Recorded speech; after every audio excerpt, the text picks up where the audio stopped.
Hello and welcome, ladies and gentlemen, to the probably only Wednesday night stream you will get here at XLNC. It is an odd one out, but we've got ourselves an exciting evening nonetheless, as we have our first ever on XLNC free agent tournament happening right now. This is what we're excited about. I completely agree, Arbok. We need the clapping in the background from our live studio audience. Let's hear some claps from the studio audience. Thank you very much. All right, as we are ready to launch in, let's go ahead and run through these two teams very quickly. Keep in mind, this is a free agent tournament, so these are just random people that got grouped together through an incredible system that MetaShift has done a wonderful, wonderful thing allowing us to use for this event. There are only a total of 4 teams, and we're only streaming 2 games, 1 semifinals and 1 final. So this semifinals is going to be Buff Teemos on the blue side, Justin in the top lane, Exa Johnny in the jungle, Salty Ali in the mid lane, Raven Glitch is the AD carry, Tazzy as their support. On the side of Karma OTP 3 times,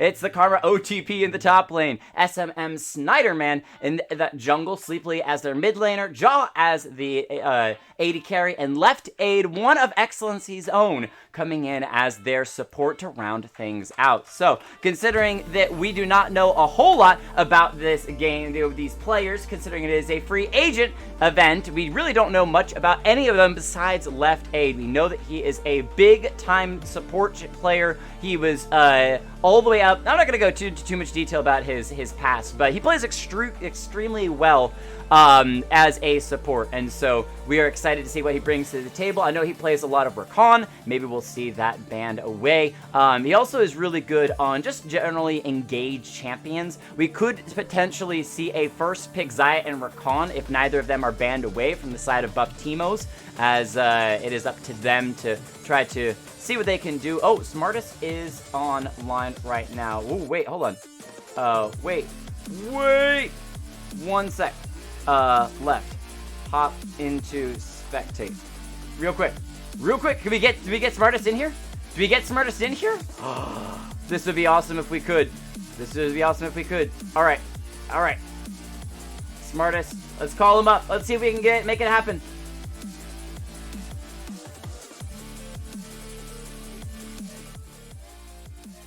Is that the smart? Oh, we're still calling him. Okay. Alright, this is cool. This is totally cool. So what he says is that he might be able to join midway through this game. Not a problem. Start it up. We good. Alright, so he might join us partway through the game, but the main thing is that at least he will be spectating this game. So there we are. Into the picks and bans we go. Looks like a good caster. Well, thank you very much. Bayark plays League of Legends. Hopefully, I do justice, at least for the first half, maybe this whole game number 1, solo casting. However, I am Jake Kelton, and I've solo casted many a game before, and there we go. Karma immediately banned away. We actually saw Karma coming out last night in the XLNC Midweight Scrim Gyms, showing up as a very good first pick because of her flexibility, whether it's mid lane or bot lane. Yes, her AP is a bit on the lower side. It's actually getting a very tiny buff when it comes to the 9.19 patch coming out very soon, but they are still going to be taken off the table, so there's no flexibility, and is Karma OTP, as that username says, and the team name. So you know what? Ban the way the Karma just to be safe. You can't do too much research on the enemy team, as it is a free agent game or tournament, so not a whole lot of time to check out what the enemy team does and plays and all that good stuff. The Xayah banned away is really good, and the reason why. You take Xayah away because there's the potential that it's very let me try this one more time. Very low likelihood that Rakan will be picked up by the enemy team if Xayah is taken away, because while Rakan is a nice champion, he is not nearly as strong without Xayah. He needs the ability for the low cooldown, hopping back and forth, grabbing those shields, moving around, engaging, disengaging, those sorts of things that he can only truly get with the Xayah. You can run Rakan with other ADCs, often paired up with things like Ezreal or Lucian, people that like to be able to duel and fight in the early game, but it's just not nearly as strong. And so more often than not, you see people taking away the Xayah, so that way Rakan is a very unlikely champion to come through. And you also have the Morgana banned away, another really strong pick pick. She's incredibly powerful because she can grab those dark findings, but mostly it's about the black shield, which means we're probably going to see some type of engage out of buff Teemos bottom lane support role, simply because when you think about things like a Xerath with a stun, or a, way back in the day they ran the Malzahar, but really even Leona's, things of that nature, Alistars, get shut down so hard because of that Morgana black shield. So you take it away, make sure she doesn't have that easy time knocking it down, and whoa, we got a Blitzcrank coming out for game number 1. Left A looking to style on the enemy team. I love it. Renekton also locked in for that top lane. Very strong champion. Can be flexed to mid lane, but not nearly as good. Most likely will be played in that top side to be able to really flex on the opponent with those giant crocodile biceps. And curious to see if that is a Cho'Gath in the top lane or Cho'Gath mid. You're seeing a lot of these picks. It should be LCS order. And it seems like a lot of these players are simply picking up the champions that they want to play, which I'm not against at all. You do have that Blitzcrank that's not going to play jungle. It'll be traded to left aid. But one of the things, again, when it comes to these free agent pools, is you pick what you know. You pick the champions that you main if they're up and available. It makes life very easy. Now, Leona is going to be locked in, making sure that at least grabs someone that can counter this Blitzcrank. And I like the pick. I play Leona a lot myself. Into Blitzcrank's pretty nice because you do get, if you can actually step into the hook from the Blitzcrank, get pulled in, and if you prime your Q, knowing that you're going to be grabbed by that Blitzcrank, you can immediately get an auto attack off on Blitzcrank, stun him up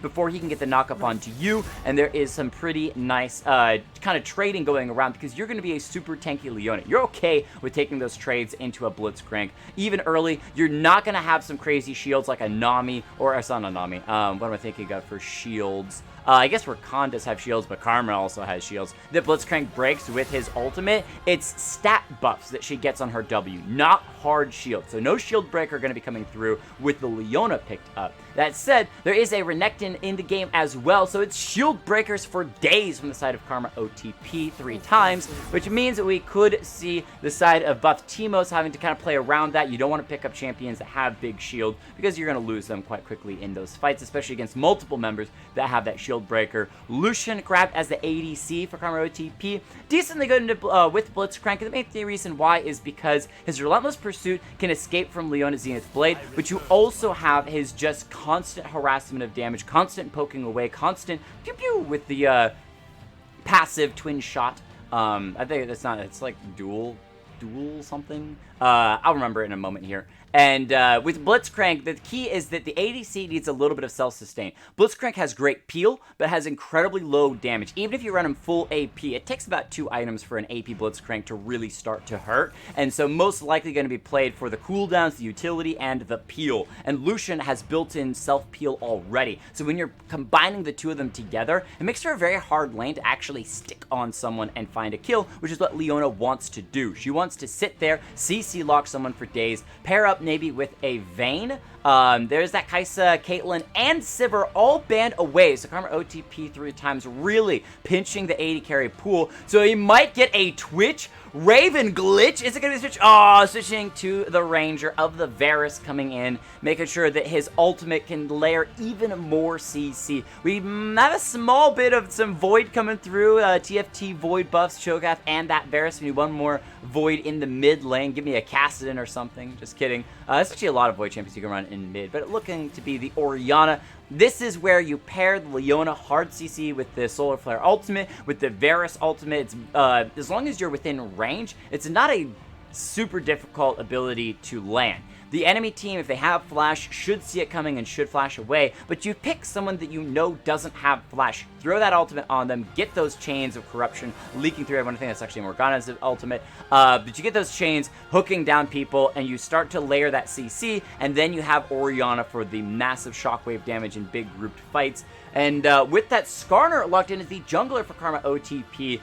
That is super spicy. It says that they really want to be looking for picks. You got a Skarner ultimate to pick someone. You have a Malzahar ultimate to pick someone. You have a Blitzcrank hook to pick someone. You have a Renekton stun to pick someone. You got so many options.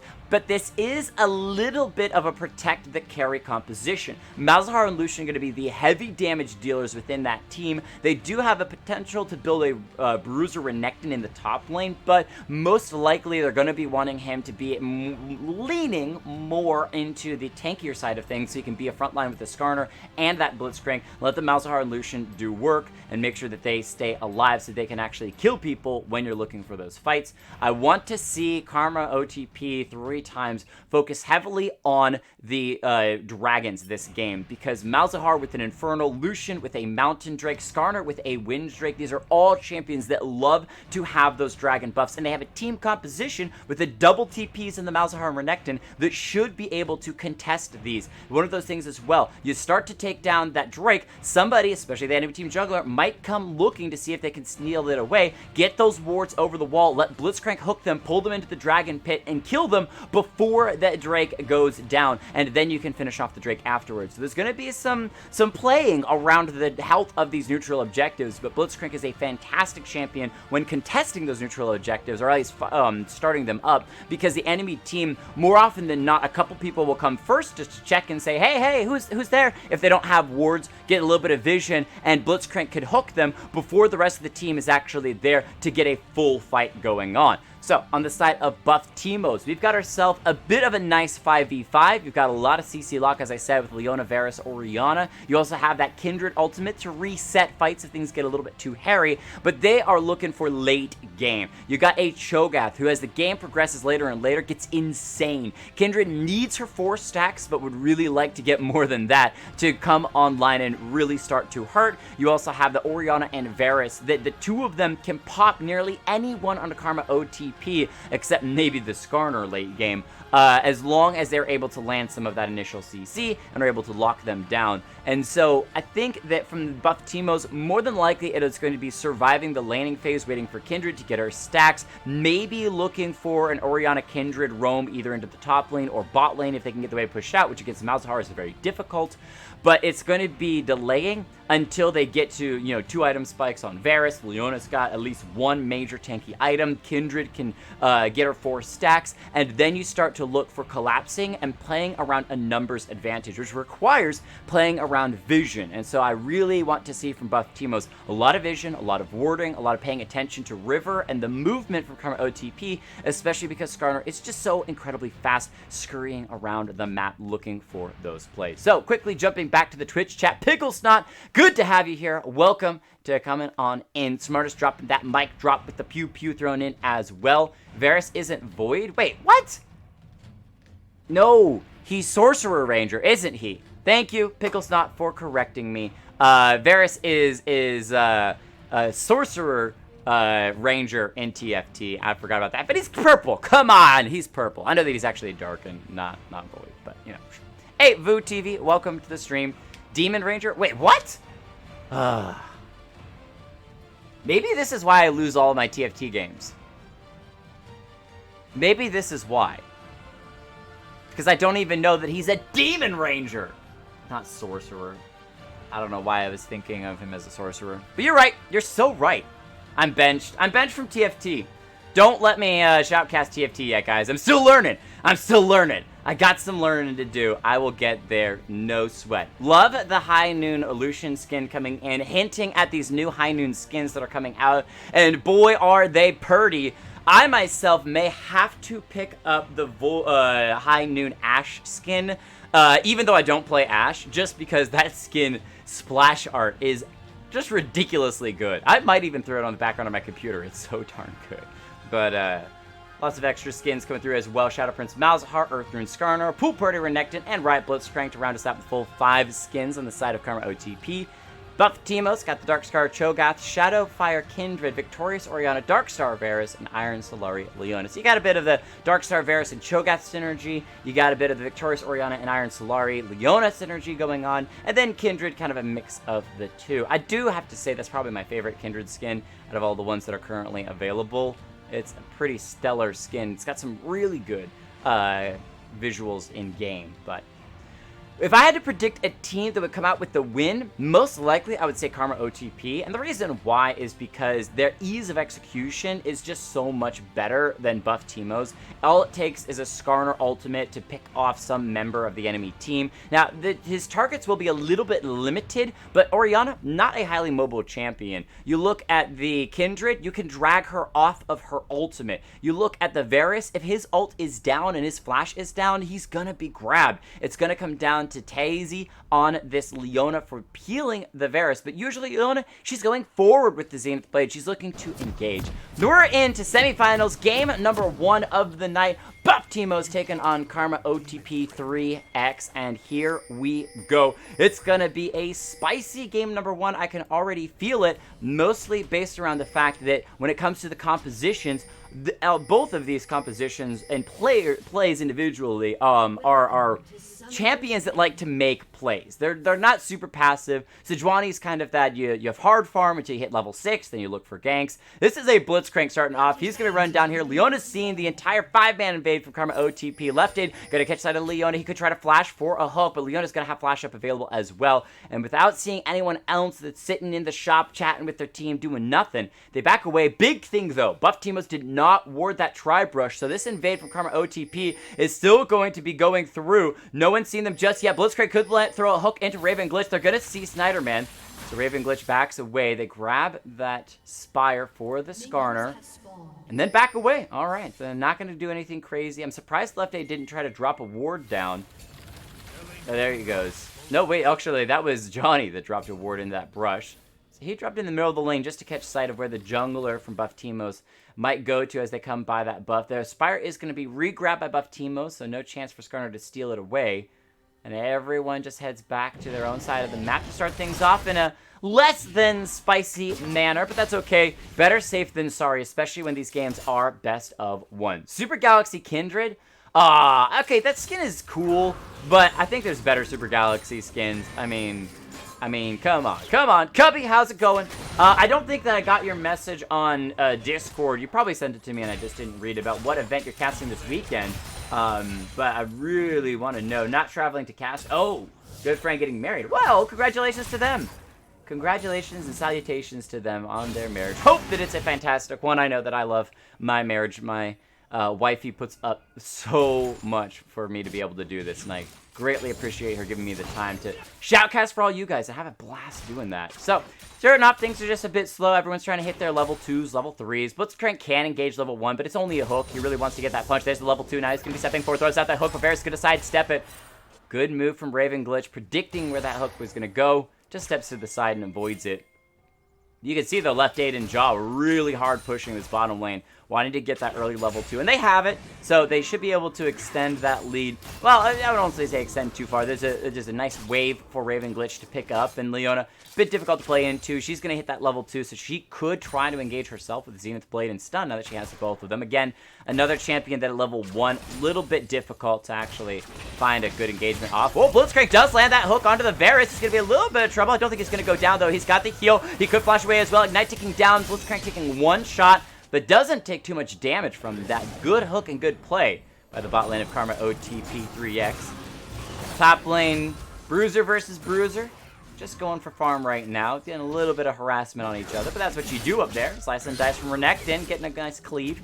Taking Justin down to about half, but he's going to get the pop right back up. Turn the damage around with a good rupture there. Silence coming through as well. So Karma has to just step forward to grab minions instead. Mid lane going a little bit in favor of Salty Alley on this Orianna, which isn't terribly surprising considering that the range that Orianna has in the early game. But once the Malzahar gets his first couple of mana items, you can see he's just 100% mana starved at this point. Sleepily should be able to turn this around because he can wave clear so fast with those space aids and Malefic Visions. As Johnny comes in with the red buff, though, looking for Sleepily because of the low mana. Wasn't quite able to force that flash. That would have been really the goal there, is not necessarily to find the kill, but just to get the flash out of him. But he's able to get back close enough to the turret that it forces the members of Buff Teemos to kind of back away. They don't want to tower dive so early, especially when you're not running some tanky jungler like a Sejuani, but instead just that Kindred. She can not take that much damage. You can see her health bar is actually just under 1,000 health as Karma OTP in the top lane going to be the target. Now slices and dices, but can he get out? Flash forced to get away from the rupture from the Cho'Gath, so it should be fine. But nice opportunity for Kindred to return gank up there. You can see though Snyderman hasn't ganked yet, considering that he's just hard farming for that level 6. 26 farmed at the 16 of the Kindred. We'll see if the aggression out of Johnny can kind of make up for his lacking in CS at the moment, especially with that burned flash on the Renekton. Should be able to grab that one mark in that top lane. We'll keep an eye on how many marks this Kindred has over time, but we'll see how it goes. So, Smartest, I missed something in here. Just got back, I need to get a bit ready to go. J-Dad's is streaming too, so there'll be some fat background noises. Oh, that's alright. Ooh, Raven glitch. Flashing away. The flash was forced out. His left aid grabs another nice hook, pulling him out from underneath that turret. It's one of those things that you don't want to get too close as a Blitzcrank, but if you can pull them out of the turret, you just make them feel very, very afraid, because they feel vulnerable when they're away from the turret, especially when they're like Raven Glitch, which is sitting at 300 health in this bot lane. Also started Doran's shield, expecting to be poked down by the duelist of that Lucian. So it might have been a decent choice, but it does mean that they are losing out in this bottom lane. Might even be a turret play over to the Lucian. He's instead focused on continuing to grab this CS lead, about 10 CS up over the Varus. Raven Glitch going to be just taking their time, trying to farm up as best as they can, because there's no real opportunity for them to fight, at least not until their jungler comes in, maybe even their mid laner. It's Malzahar roaming to the bot lane, though, might be matching in pressure with the Skarner and Kindred. Keep in mind, Skarner does have that Gromp that he could grab. I want to check that it's there. No, it's actually gone, so this means the mark is on the next Gromp that pops up. Kindred might have to do a bit of invade to see if they can pick that extra mark up. We'll check over to the side very quickly and see how many stacks. Yep, it's only one mark so far on this Kindred, which really is about where that Kindred wants to be at, especially, or normally would be at, especially without any kills. If Kindred can grab a kill early, that changes the game, because then you're able to grab those extra marks on those kills, as we might be seeing a fight in the bottom lane, but it's a top lane. Oh, level 6 Cho'Gath flashes under the turret, gets first blood, and gets a nice, tasty crocodile meal to go with it. Beautifully done from Justin, pushing Renekton to the limit, then leveling, then flashing and beasting just as he gets under the turret. Really nicely done. He's going to stick around to clear that wave as well. Karma OTP does have that TP available if he wants to TP into the lane to try to grab that wave, but seeing Cho'Gath back away says, alright, I'll just walk it instead. Kindred and Skarner, neither of them really doing much in that bottom lane, just kind of showing up to wave hi to each other and then back away. The mark has been moved to the Raptors for that Skarner. It's just unfortunate that so many of those marks are on the enemy side jungle, make it like it difficult for the side of that Kindred. Salty Alley using the shockwave very early on sleepily. Might be one of those you just try to get as much damage as you can before recalling, because again, Orianna's still sitting on one, hasn't backed yet, 2,000 gold, and so it's a good time to go ahead and hit that recall button. But again, Malzahar with this pressure, shoving the wave in, forcing the Orianna to stick around. She's got double potions if she wants to chug those to stick around in lane. She's low mana, half health. Doesn't want Skarner level 6 coming speeding and grabbing her, so there she goes with that recall. Quick note though on the side of that Skarner, he's level 5, soon to be hitting that level 6, and it looks like Smartest might be joining us for this game. He said to give him a call, so we'll give him a call and see if he can make it in. We'll find out what happens here in a moment. Is Orianna TPing in? Hey, Smartest is here! The one and only Smartest. How did your essay go? Tell us about it. Tell us about it.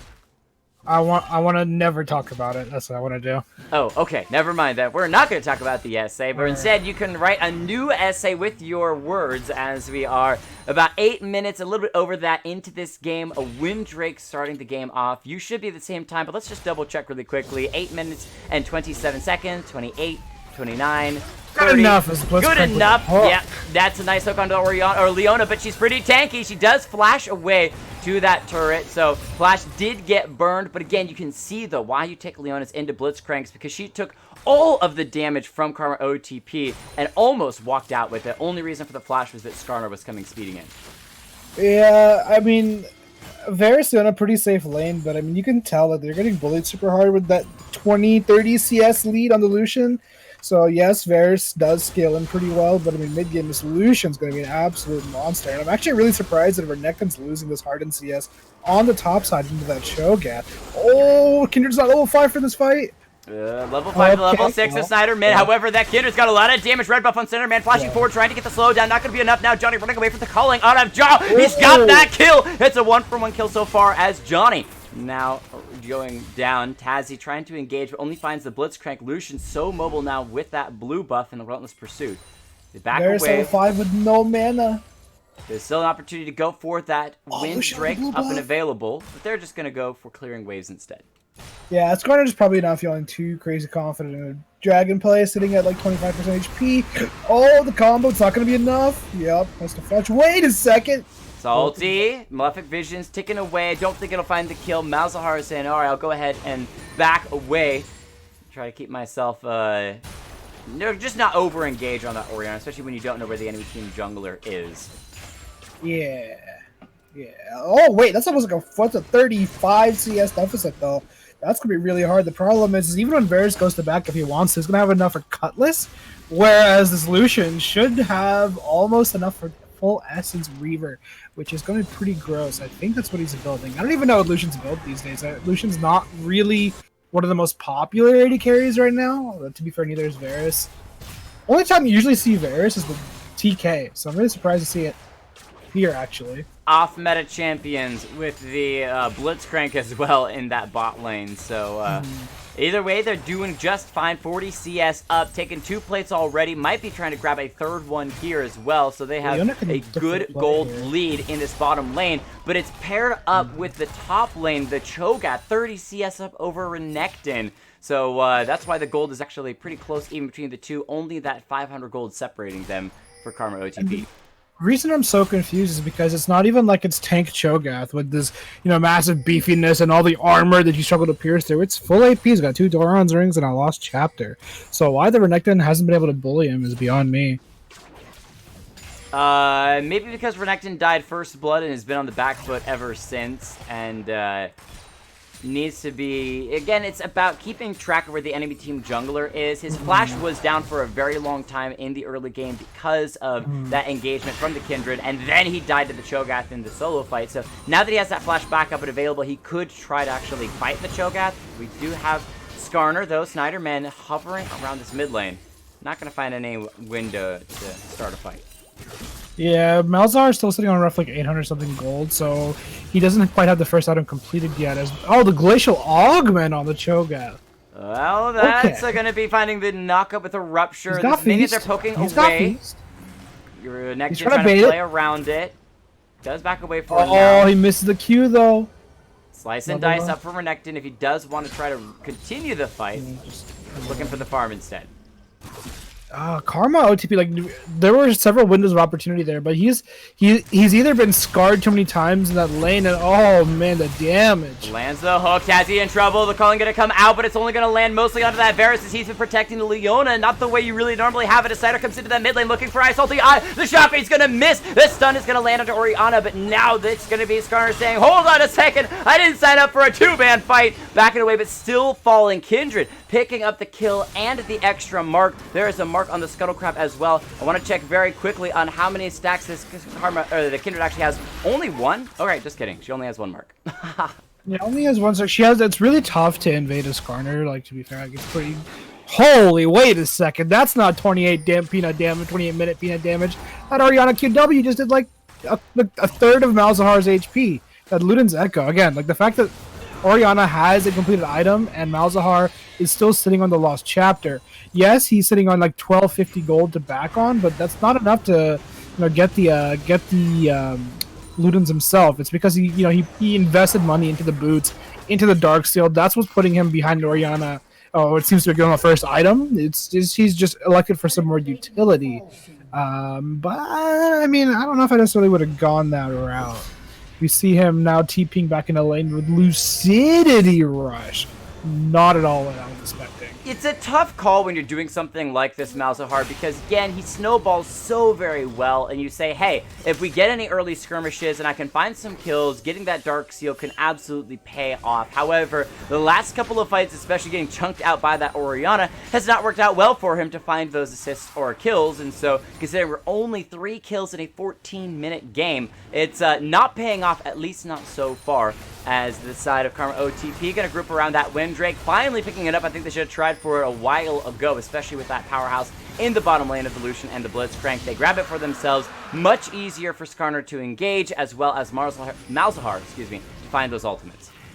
So now that Snyderman has ultimate available again, oh man, like I said, that is not 28-minute peanut damage. He should really look to go top lane because, again, it is a super squishy Cho'Gath.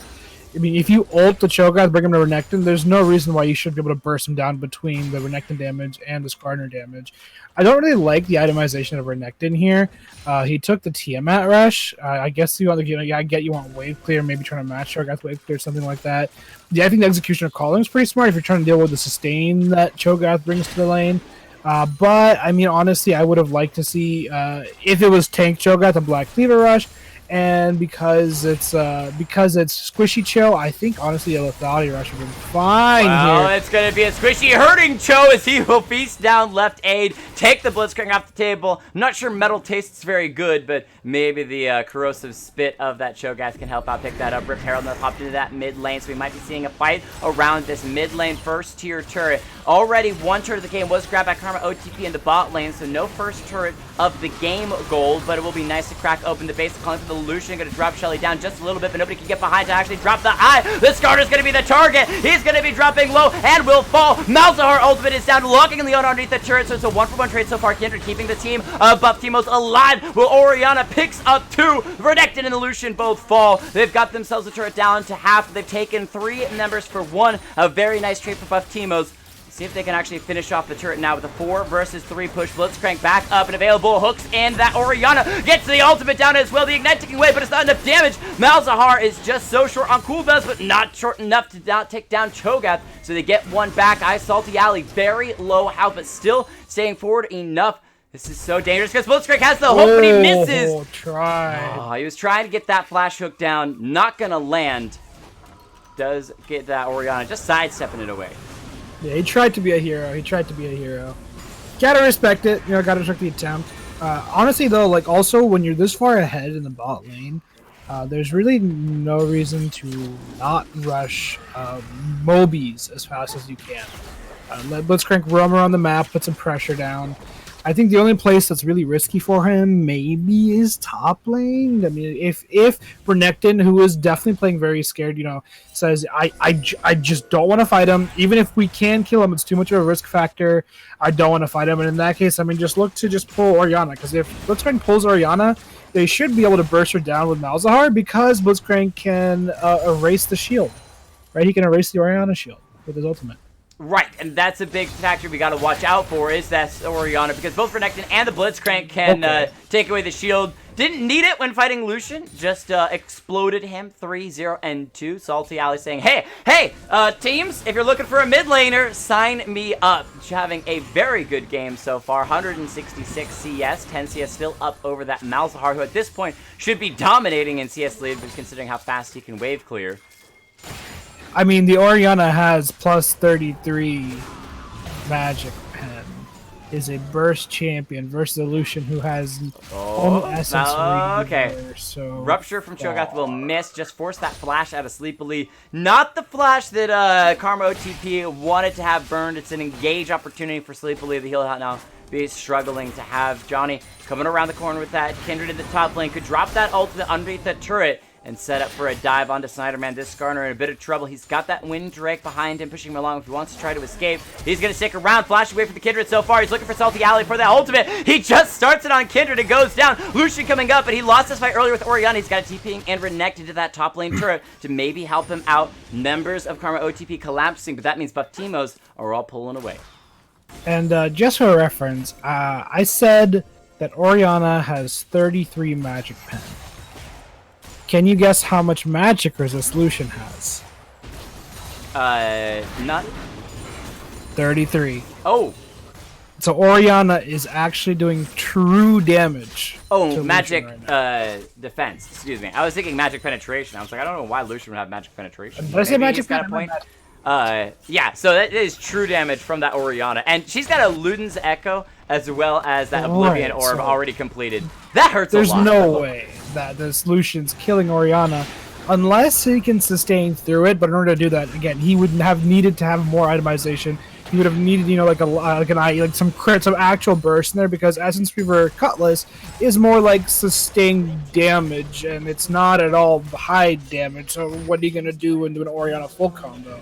At this point, the only way they can really kill Orianna, who, by the way, I thought I saw Cleanse in the last fight, which was what I was super confused about.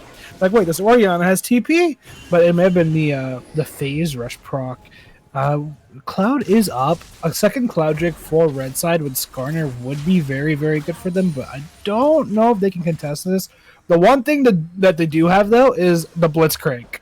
So, if 5 members of blue team are on the dragon and left aid finds the crank hook, that could be the playmaking. Especially onto Salty Alley. I mean, that would just be so perfect. You pull Unless you have your whole team with you, then you just cause a 5-man shockwave. And, true. That would not be so good. But if Blitzcrank is able to land the hook, he gets the ultimate, breaks the shield, and now it's going to be Leona going in with the Solar Flare, setting up the team to pick up 2 quick members. Calling from the Lucian over the wall, but not going to mean all that much. So losing 2 people. It's Windrake for buff Teemos, evening up those 2 neutral objectives. Yeah, I wanted the crank to find the pick, but instead, he was the pick. He did find a pick. It was himself, you know? It was himself. His own self up. All right, true damage, Red Orianna. buff. Oh my god. Oh, half health. Half health. All right, does anyone know the gif where that guy from The Office, Michael, does this whole face where he's like, that was that moment right there. Right? You just... Leona, or Orianna, 1 command attack, 2nd command attack, Lucian's gone. I think there might even some extra damage thrown in as well over his health, but I can't think of the face you're talking about. All right, I'll find it for you after the stream. We do have a 5v4 fight starting up here as Skarner comes in, trying to get vision onto that Baron, but now Skarner's going to be in trouble. Way too deep without the team ready to go in as well. Blitzcrank's still going to be positioning on the backside of the fight. They have a ward now that does have vision on that Baron. Watching it drop to 2,000 health. Leona is very low. Going to be hoped by the Blitzcrank. She's out of the fight. It's now Sleepily can do what he can, but the Cho'Gath feasting away the Baron already has that. And Lucian trying to clean this one up. Kindred dropping that ultimate. Johnny able to keep his team alive, but Lucian ready to hop back on, and Blitzcrank trying to find a hook, but everyone's using this Baron-empowered recalls to get out. Should be able to escape 4 members with the Baron for buff Teemos. I think everyone's so scared of Orianna at this point. Like, there were so many other kills that could have picked up. Even Malzahar ulting Orianna instead of, like, the 200 HP Kindred, who would have not have been able to ult. So, I just, that's how scared they are of Isalti Alley. Who just bought Rabadons, so... Which is a fair being scared of. This is like, oh, it's so sad that David was afraid of Goliath, but ended up facing him anyway. Well, the Orianna is the Goliath, and the side of Karma OTP, no one wants to face the Orianna. Somebody will have to eventually. She's got a 700 gold bounty on her head, 8-0-2. But they have Cho'Gath. Well, no, he's the raid boss. Orianna he's raid? Is the damage dealer. She's the DPS behind the raid boss. Okay. I was gonna say, because I feel like Cho'Gath would be Goliath here. Well, either way, both of them are giant in different ways, and no one wants to mess with them. As that mid lane second tier turret siege upon and should be grabbed without too much difficulty. That cannon to continue to poke it down. Huge thank you to Nova with those 100 bits individual. Wait, no, that's 164 bits because he had all those 64 individual bits as well. Appreciate that so much. 64? Oh, ooh, 164. Oh. Maybe he's making a hint at the real console games. Well, either way, another play going to be started as that Malzahar starting that ultimate. Not going to do all that much. That calling from the Lucian actually takes down the Kindred, so she's not in the fight anymore. Karma OTP being the tank of the front line. The Cho'Gath has been ulted, but his Skarner will go down. This is an ace for Karma OTP. Quadra kill for the Lucian. Job picks up 4. What a turnaround fight! And it all started from the Malzahar ultimate forcing the flash out of Isalti Alley. Who ended up dying to turret aggro anyway, so... Oh, very good pick by them. Word. Can they grab an inhibitor? 13 seconds on the shortest cooldown for buff Teemos. We're going to see if Karma OTP can actually grab this. No other real major neutral objective on the map just yet. It's 3 minutes, 3.5 minutes on the Baron, 1.5 minutes on Windrake. So they just go straight into the MT pace, grab themselves an inhibitor, and can now back away. What a beautiful turnaround. Yeah, really good job by Skarner, Renekton, and Blitzcrank. All three of those playing really, really well. Yes, you had the Malzahar and Lucian, sort of playing the role. Malzahar, the really nice ult. Lucian, space for, like, he positioned really well in that fight. Wasn't really able to eat any damage. But you had Renekton just eating all of his damage, trying to heal through it. And no one really, like, hitting him. Like, the second Oriana went down, the whole team kind of went, oh, Smite Steel feels bad. Goodbye, sleep. Only time for you to take a nap. Yeah, nicely slowed by the Hextech GLP from the Cho'Gath. Grabbed the kill. Oh, look, it went to the Oriana. Shocker. 300 gold on her as another bounty, topping off of that 700 that was already grabbed by, I believe, the Lucian. As Skarner now having to run away from Kindred, getting a little bit of poke to TP coming in as well. They're trying to make a play the Solar Flare out of the Leona. They do not have the Varus, though. No one dying just yet. Skarner ignited. He will drop. His jaw immediately heads out. Gone's pursuit after he falls. Blitzcrank landing a hook on the Oriana, pulling her in. But can they actually find the kill? She's low mana. Kindred coming in with the double buffs. Has ult available. Is it going to use it as the team just walks away? Yeah, Baron is up on the... Oh, wait, Baron's not up on the map. I am trolling. We have Cloud up in 15 seconds. Oh, it's so much more powerful than Baron. That's why you always got to rush down I Cloud would Drake. always want a Cloud Drake over a Baron buff. Even if both were up on the table, who cares about Baron? It's a Cloud Drake. Go and grab it. That's exactly what Buff Teemos seem to be doing, but they want to fight. They're turning it around, going back on, and they've got the Spooky Ghost for the slow. It's going to land onto the tanky member of the Renekton and the Blitzcrank. They've got the knockup as well. Left Aid might be the one who's left out to dry. He will drop. Malzahar just poking away a little bit, but he does not want to fight a 1v5. Now, they do have supers pushing in mid, though, so I would have liked to see them pressure this a little bit more. Instead of just letting them get this dragon for free and then letting them recall here. Notice how all the members just straight dipped, like, from red side here. No pressure, and if they had pressured, you had two supers crashing. That would have been so important for them. If they would have peeled that fight back, you knew that Cho'Gath Feast was down. You could have spaced around it. The only concern was Oriana, who didn't have ult at the time. Now she does. She not that long of a cooldown. Now she has it available again. Also want to point out that after Oriana died, she instantly bought a Dark Seal, which I find to be pretty interesting. Are they going to stop the back? Nice. No pursue. Well, and that's the thing they needed to do before, was simply delay. It's not about fighting to go for kills. It's not about fighting to try to even steal away the Windrake. It's about fighting so that the members of Buff Teemos are forced into two poor decisions. Do we stay and try to grab the Windrake? Do we try to turn around a fight that we might have a poor choice in there? Or do we recall and potentially lose some members on the way out because their Superman is pushing on our mid? And when people are forced to make quick decisions between very hard decisions, or choices, they end up making mistakes more often than not. And so that's where, when you force them into those spots, you can then find even more opportunity to come back. Karma OTP still down 3,000 gold, but they are positioned around Baron buff as soon as it spawns. And let's not forget that these are free agent teams, so we're not going to be able to expect the same kind of macro play or team calling that you do out of, let's say, the midway scrim gym. So definitely something to keep in mind there as well. Well, I gotta say, both teams are looking really good for being free agent. You can see, though, that because they're playing together, they don't look like what you get in ranked solos, where everyone's just kind of running around doing their own thing, caught out, individuals left, in the enemy team jungle way further than they need to be. They're playing around each other, they're grouping, and they're looking for these team plays. You could not have gotten a better team play when Karma OTP took that mid lane inhibitor. The fight before that was just so cleanly pulled off. They're gonna get themselves. They're not committing hard enough. If they want to go for the pick, they look for the pick, but they're sort of scattering all over the place. Waiting for that Blitzcrank cooldown to come back up. Maybe try to grab this Oriana. Who's but just the Renekton's already left. Away. Yes, TP, but he's already left. Malzahar is not in position to ult whoever Blitzcrank pulls. What are they doing? They're trolling. Renekton does have teleport available, so he could push down there up until the fight starts and then TP in, but he is basically that one frontline bruiser tank for the side of Buff Teemos, and now Leona.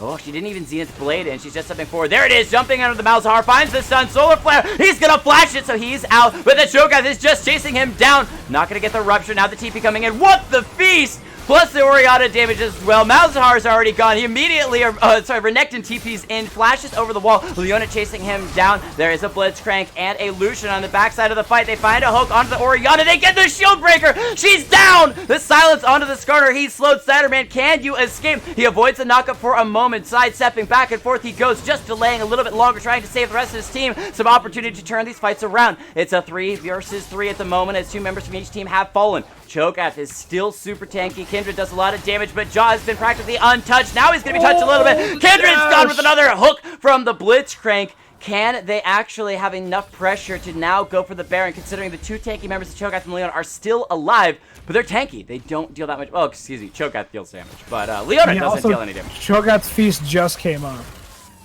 So he was trying to look for the play off of that Twin Shadows. Probably honestly could have done it if he GLP'd with it. But that fight could have gone way more in the favor of Red Side if they had actually positioned well for it. That's how the fight ended up with that super scattered play. You know, where Renekton wasn't even had a TP in late. You saw Malzahar getting caught out first. I mean, Lucian does have a lot. He is way stronger than this Varus right now, right? Look at gold for just a second. He's got 5,000 gold on Varus. It's not even a comparison in these fights. The problem is that he's not being set up for success. Yes, we saw him putting lots of damage onto like even Kindred, who was destroying him before, but now you saw him just blow away Kindred in a 1v1 situation. Quick burst that Blade of the Rune King followed by the full rotation. But if they want to look for a play here, they need Malzahar to be with them, not like off to the side getting picked off, and then even Renekton to actually be with the team. They can't go for these scattered plays. Baron, now a very legitimate threat. This is so scary. They were hovering around that bottom lane Infernal Drake up in 15 seconds, but they did not end up going for it because they're trying to fight for the Baron, which they didn't have any wards, dropping all of them around that Infernal Drake. The grouping from Buff Teemos there as a 5-man solid group. Snyderman might be caught out. Cho'Gath coming speeding on in. He's going to miss the rupture though, so they're calling from Lucian, force a little bit of damage onto several members, just taken off 200 to 300 health from most of Buff Teemos. They back away. Let's check ultimates very quickly. Lucian's is down. Varus is down. Leona's is down. That's a lot of engage from Buff Teemos. It isn't up anymore. But all it takes is one rupture from Cho'Gath to turn a fight. Yeah, also I want to note that, you know, even though we see the success out of blue side, Kindred only has 4 stats, so it's not really, not really that impressive. Ideally, as Kindred 31 minutes in, you want to have like 7 stacks. And Deja vu with different colors. What's going on? With different colors, but Kindred and Cho'Gath aren't here, so this Baron should be just free. Karma OTP starts that ultimate going in. He says, I will 1v3 just to delay long enough for my team to actually grab that Baron, which means he will be going down and dead. And the Baron is just under half health. It's not even close to falling completely. Shockwave onto the Malzahar. Can they find the Orianna after over the Skarner ultimate? The Kindred ultimate saving her. She will still go down. The Lucian gets her, but the rest of the team from Karma OTP are falling. They only have that Lucian up and available. It's him versus the world. He tries to steal away the Baron buff, unable to do so. He's going to go in, but it's going to be on to Tazzy. There's CC. John finds one. Can he get just enough? Not enough healing. All right, he will fall, but there are still 3 members of Buff Teemos that have that Baron buff, so they're pretty buff. How many times can I say buff? Buff. Yeah, I don't know. Like they should have. Like, there's really no reason for we're going to push them off here. Like, he should have been with the team, and then if they tried to engage on them, you have Varus ult to play off of. Like, they had, like, it was a 5v3 situation. They didn't have to worry. They had flashes up like in that fight. A lot of flashes were used. Like, I don't know, or not Varus ult. I'm sorry. They had a Malzahar ult for when Orianna tried to jump in there, right. And Skarner ults. Like, they had the tools they needed to deal with it. The fact that Renekton was off on his own and then died 1v3, didn't survive long enough at all. Like, he has MR and that's it.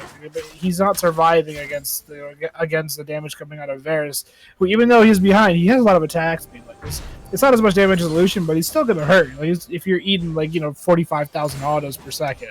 Right. So they need to stop playing so much around the you go sacrifice yourself. We're going to try and make a play with your sacrifice and just play around 5. You have Blitzcrank. Your strategy is literally look for a pick, keep going. Look for a pick, keep going. Like, that should be their strategy. They're not playing around the Blitzcrank at all. Well, and by leaving that Infernal Drake alone, the Kindred and the Cho'Gath not only able to clear it, but then also make it back for that fight as well. It's now 2 Wind Drakes and an Infernal on the side of buff Teemos, plus that Baron buff as they come shoving in. You can see where normally Cho'Gath, he's seen as this big tanky monster, but takes him a while to waddle his way into a fight. He's got not only the 2 Wind Drakes, but the Righteous Glory as well, and he can slow you with those Twin Shadows. So he can engage in a lot of fights that you would not expect, speeding his way in. I'm actually surprised he didn't go Proto Belt for the extra little dash as well. Just a little more movement. Why not? Blitzcrank going fishing, only going to find a minion. Have to reset that line and look for the next hook. Both teams just trying to wait it out. Neither team wanting to be the first team to commit in fear of inting Orianna. Oh! They grabbed it! They grabbed her! She's gone! Taking down Salty, so the fight will continue. Leona's in, but the team is split up. Cho'Gath indecisive, can't decide to move forward, move backward. Sleeping will go down. It's Kindred that's finished him off as Johnny's under the turret, dropping that ultimate, but John's gonna also get it. Can he finish her off? She's outside of the turret, but no, he's gonna fall. It's triple for Varus, who was untouched throughout that fight. That should be the game with the Baron up minions. 34 minutes in, buff Teemos find a good fight underneath the turret. Excellent hook by left aid, but at this point, being down nearly 10,000 gold, they didn't have the stats to actually win that fight. Hoping for a miracle play like they had before, didn't work out in the end, and buff Teemos will be moving on to the finals. Yeah, I saw Lucian kind of just not auditing for the entirety of the first half of that fight, which was not good. After like Orianna finally went down and we saw Cho'Gath running, he started autoing a little bit, but this is a general AD carry thing. If we're not autoing these team fights, you're doing something wrong. Yeah, well, I mean, a lot of that came down to positioning, and where it definitely looked from the side of buff Teemos, like as soon as that Orianna went down, they would have backed away. I think most people, 9 out of 10 people, would have expected our major carry is dead. Let's back away, reset, wait for her to respawn. And so the assumption might have been from several members of Karma OTP that they didn't have to immediately expect to be right back into the middle of a fight, where that's, you know, it might have been that surprise factor of, oh, holy crap, we're right back into this, we're continuing to fight.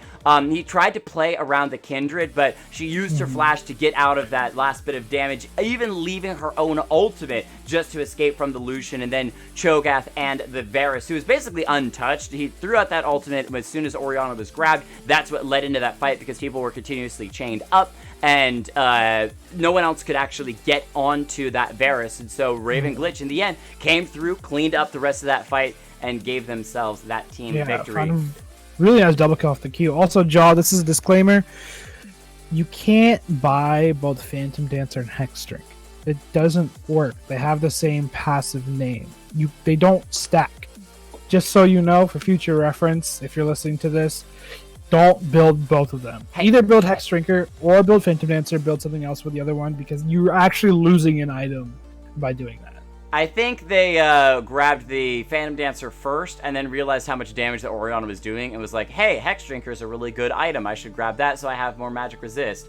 And yeah, not thinking so much about that passive, but yeah, also noted by the Twitch chat was the fact that there was so many ultimates thrown onto the Orianna to take her down, which is when she's that strong, you really don't want to give her even a 1,000th of a second to try to pull something off, especially when she's in the middle of 5 and could shockwave the entire enemy team. Horrible, so you want to be safe and throw everything to make sure you get the kill, but when you throw everything and the basket into the mix, you have nothing left for the other 4 members of buff Teemos that say, oh, what, you're out of cooldowns, aren't you? Well, I guess that's time for us to kill you all.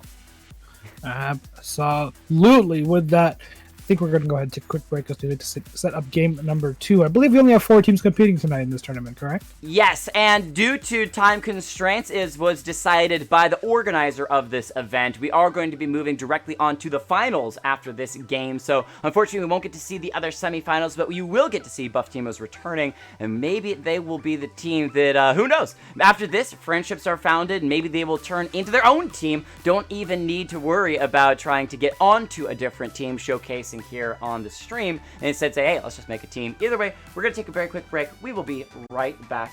Don't go anywhere, because you know that you want to see this finals game.